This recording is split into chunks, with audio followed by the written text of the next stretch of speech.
یو ښځه وه غیرونو چې غم خدای راولي رښتیا ووایه د چا پلار یې لرکولی شي نه لرکوونکي به یې څوک وي الله څوک به لرکوونکي وي الله دې سړي ته دا ښځه ډېره زیاته مطمئنه ښکارېده چې دا خو ډېره عجیبه ښځه ده او بلکل په دې ډول غم او درد او تکلیف جوړ نه دی تېر شوی ځکه ډېره په اطمینان لګیا ده او طوافونه کوي نظر پې ولګېد په دې ښځه دې سړي د دې ښځې نه تپوس وکړه خورې خفه کېږم یو تپوس ته نه کوم لکه چې په ژوند کې دې چاته غم نه لیدلی ډېر په اطمینان طواف کې ډېر د انداز نه معلومېږي لکه چې ډېره ښه مطمئنه او ډېره پرسکون او خوشحاله سړی وایي که زما د غم نه خبر شو ژوند به تېر نه کړې ته خو ډېره مطمئنه وایي حکم څه په تا چې ته غم زما ذهن کې به نه تېر شوی وایي ښه زما د غم یو داستان ووړه د لوی اختر ورځ وه او خاوند مې قرباني وکړه ګډه یې لال کړ چې قرباني یې څنګه وکړه زما بچي و واړه ماشومان بچي هغه خاوند مې غوښه راوړه هغه ما پاکه کړه او په کټوۍ کې مې واچوله اور مې ورپسې بل کړ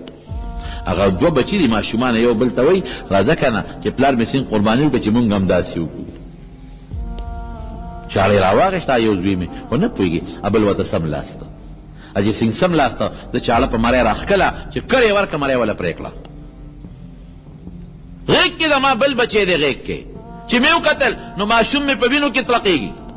وینې ترې روانې دي بیګي اوهو دا څه وشو هغه بچی مې په ځکه په ځمکه کېښوده هغه ماشوم نه خو سالاړه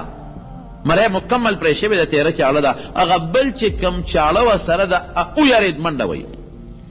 هغه پسې مې منډه کړې چې بچي ودرېږه چې یو خو هسې مړ شو هسې نه درز وخوري چاړه دکې لاړه نه شي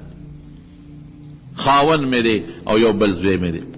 دواړه ورپسې دي چې ای بچې ودرېږه څه درته نه وایو ودرېږه څه درته نه وایو ودرېږه څه درته نه وایو او ماشوم خو د غلي د علاقه د غر ته وختل او چاړه ورسره ده منډې وایي چې اوس هغوی یېرېږي چې دا رونغړېږي دا چاړه پکې لاړه نه شي دا یو دوی ماشوم بچی ورپسې بل هم روان دی او هغه هم روان دی تاسو مقصې وشوه چې د غر نه راورغړېده چاړه په خېټه کې ځي او د غر نه رارغړي چې مې خاوند وله ورغې غلته مړ